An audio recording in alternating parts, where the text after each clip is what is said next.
అదేవిధంగా మిత్రుడు డిఏల గురించి మాట్లాడిండు. ప్రతి నెల మొదటి తారీఖు నాడు జీతాలు ఇవ్వడానికే తలప్రాణం తోకొకొస్తుంది. మా ప్రభుత్వ ఉద్యోగులకు నేను ఇక్కడి నుంచి విజ్ఞప్తి చేస్తున్నా, నెల మొదటి తారీఖు నాడు జీతాలు తీసుకొని మనం ప్రభుత్వానికి కొంత సేవలు అందిద్దాము.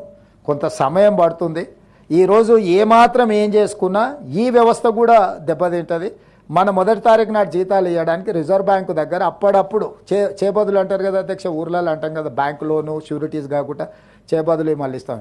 4,000 కోట్ల రూపాయలు చేబదులు చేసి ఫస్ట్ నాడు జీతాలు ఇచ్చిన అధ్యక్ష. రిజర్వ్ బ్యాంకును ఇంకో 4-5 రోజులలో నీకు సర్దుతా నాకు వచ్చేదాన్ని బట్టి చేబదులు ఇవ్వని రిజర్వ్ బ్యాంకులో 4,000 కోట్ల రూపాయలు తీసుకొని ప్రభుత్వ ఉద్యోగులకు మొదటి తారీఖు నాడు జీతాలు ఇచ్చిన అధ్యక్ష. అందుకే దయచేసి మా ప్రభుత్వ ఉద్యోగులకి ఈ ప్రభుత్వం మీది, అన్ని లెక్కలు మీ ముందరనే పెడతా. ఏది ఎట్లా పంచుదామో చెప్పండి, ఏది ఆపుదాం ఏది పంచుదాం. మీ లెజిటిమేట్ రైటు డిఏలు కావచ్చు, కరువు భత్యం కావచ్చు, ఇవన్నీ మీ లెజిటిమేట్ రైటే. కానీ నిజమైన జీతభత్యాలు మొదటి తారీఖు నాడు ఇవ్వడానికే నిస్సహాయ పరిస్థితి ఉంది.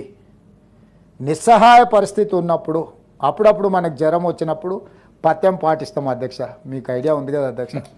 కొంచెం ఆరోగ్యం ఇట్లయితే ఒక వారం రోజులు నాన్ వెజ్ తినడం మానేస్తాం, తెలుసు కదా అధ్యక్ష. మనం అట్లనే మనకి ఏదైనా పరిస్థితి, రాష్ట్ర ఆర్థిక పరిస్థితి కొంత బలహీనంగా ఉన్నది. మా ప్రభుత్వ ఉద్యోగస్తులందరినీ నేను విజ్ఞప్తి చేస్తున్నా, అదనంగా ఏం కోరికలు కోరకండి. అప్పుడప్పుడు మా వాళ్ళే కాబట్టి, కుటుంబ సభ్యులు కాబట్టి బెదిరిస్తారు, ధర్నా కోతాం, దీక్ష కోతాం, లేకపోతే బంధు పాటిస్తాం, లేకపోతే పెన్ను డౌన్ అంటారు, లేకపోతే అది డౌన్ అంటారు. ఏది డౌన్ అన్నా మొత్తం ప్రభుత్వం డౌన్ అయిపోతుంది. వాస్తవంగా అమ్ముదామన్నా మా దగ్గర ఏం లేదు, మా దగ్గర మా సొంతంది ఏదైనా ఉంది అమ్మి పెట్టినది సరిపోదు. మనందరం జపాన్లో ఒక పద్ధతి ఉంది, నిరసన తెలపాలనుకుంటే ఒక 2 గంటలు ఎక్కువ పని చేస్తారంట అక్కడ ఉత్పత్తి. అంటే ప్రభుత్వానికి నిరసన తెలపాలనుకున్నప్పుడు జపాన్ లాంటి దేశంలో ఉద్యోగస్తులు ఒక 2 గంటలు అదనంగా పనిచేస్తారంట.